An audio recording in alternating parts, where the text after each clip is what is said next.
রামিসার প্রসঙ্গ আজ থেকে শুরু হচ্ছে শিশু রামিসা ধর্ষণ হত্যা মামলার সাক্ষ্য গ্রহণ। এরই মধ্যে প্রধান আসামি সোহেল রানা ও তার স্ত্রীকে আদালতে হাজির করেছে পুলিশ। এর আগে গতকাল প্রধান আসামি সোহেল রানা ও তার স্ত্রী স্বপ্না আক্তারের বিরুদ্ধে অভিযোগ গঠন হয়। এর মধ্য দিয়ে ১৩ দিনের মাথায় এই মামলার আনুষ্ঠানিক বিচার শুরু হলো। এদিন এজন্য বাদীসহ ১৭ জনকে হাজির হওয়ার সমন জারি করেছেন আদালত। মামলার তদন্ত কর্মকর্তা সহ মোট ১৮ সাক্ষীর সাক্ষ্য গ্রহণ, যুক্তিতর্ক, জেরা, আত্মপক্ষ সমর্থন শেষে রায় ঘোষণা করবেন শিশু সহিংসতা দমন ট্রাইব্যুনালের বিচারক।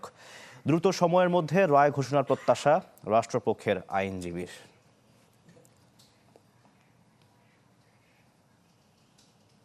দর্শক, এ নিয়ে বিস্তারিত জানাতে শিশু সহিংসতা দমন ট্রাইব্যুনাল থেকে যুক্ত হয়েছেন সহকর্মী রমিজ হুসাইন। রমিজ, এই মুহূর্তের সবশেষ আপডেট কি আছে জানাবেন? যাদের সাক্ষ্য গ্রহণ নেওয়ার কথা তারা কি সবাই এসে উপস্থিত হয়েছেন কিনা?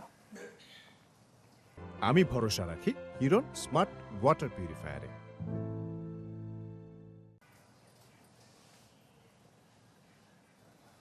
শাকিলের মধ্যে মামলার প্রধান যে আসামি সোহেল রানা এবং তার স্ত্রী স্বপ্না খাতুন এবং মামলার যিনি বাদী রামিসার বাবা, তিনি কিন্তু আদালতে সাক্ষ্য গ্রহণের জন্য উপস্থিত হয়েছেন এবং আগের যে দুজন আসামি সোহেল রানা এবং তার স্ত্রী তাদেরকে কিন্তু আদালতের গারদখানায় রাখা হয়েছে এবং আজকে কিন্তু মামলার যেই বাদী সহ ১৭ জন যেই সাক্ষী, সেই সাক্ষীদের কিন্তু সমন জারি করা হয়েছে এবং তারা আসলে কতজন আজকে এখানে আসবেন সেই বিষয়টি এখন পর্যন্ত আমরা নিশ্চিত না, যদিও ১৭ জনকেই কিন্তু সমন জারি করা হয়েছে আদালতের সাক্ষ্য গ্রহণের জন্য। তবে এর মধ্যে রামিসার বাবাকে কিন্তু আমরা এখানে উপস্থিত হতে দেখেছি।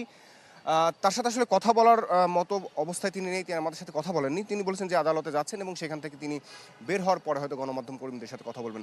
এই যে ১৭ জন আসামি, ১৭ জন সাক্ষী, তাদের মধ্যে বাদী এখানে উপস্থিত হয়েছেন এবং মামলা যে সুরথাল করেছিলেন যেই দুজন পুলিশের কর্মকর্তা মিজানুর রহমান এবং মাহমুদা খাতুন, এছাড়াও প্রত্যক্ষদর্শী মোহাম্মদ জাকিরুল্লাহ, আবু শামা এবং মনির হোসেন, রাইসা আক্তার, যারা এই হত্যার ঘটনায় যারা প্রত্যক্ষদর্শী ছিলেন এবং যেই ঘটনার পরে যেই সোহেল রানা যখন বাসা থেকে পালিয়েছে, যেই তার পালানোর যে বিষয়টি যারা দেখেছেন এবং যারা ঘটনাস্থলে উপস্থিত ছিলেন, সেই সমস্ত প্রত্যক্ষদর্শী ছাড়াও জব্দ তালিকায় যেই যারা জব্দ করেছেন এসআই রাশিদুল ইসলাম, পারভিন আক্তার এবং যিনি মামলার তদন্ত কর্মকর্তা ছাড়াও যিনি এই রামিসার হত্যার পরে যার ময়নাতদন্ত সম্পন্ন করেছেন, এই সব মিলিয়ে আসলে ১৭ জন সাক্ষীর জন্য আজকে সমন জারি করা হয়েছে। যদিও কতজনের সাক্ষ্য গ্রহণ অনুষ্ঠিত হবে সেটি আসলে আদালত যেহেতু 10:30